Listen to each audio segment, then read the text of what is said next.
Hello বন্ধুরা, তোমরা কেমন আছো? আশা করি সবাই ভালো আছো।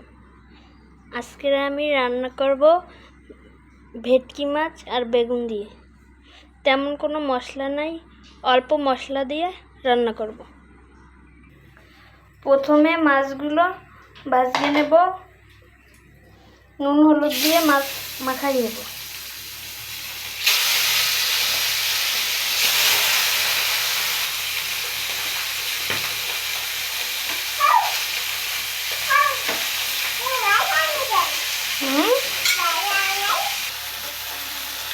মাছগুলো ভালোভাবে ভাজা হয়ে গেছে, এবার আমি তুলে উঠাবো। প্রথমে জিরা ফোড়ন দেবো, এর ভিতরে হালকা জল দিয়ে দেবো।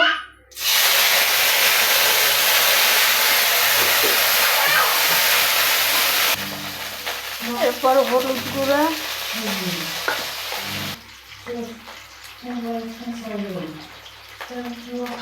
মরিচ গুঁড়ো দেবো,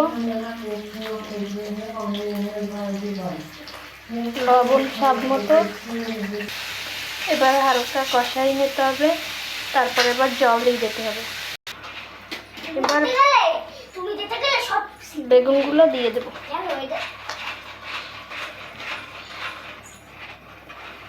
এবার মাছগুলো দিয়ে দেবো। এবার দিয়ে দেবো জিরের গুঁড়ো,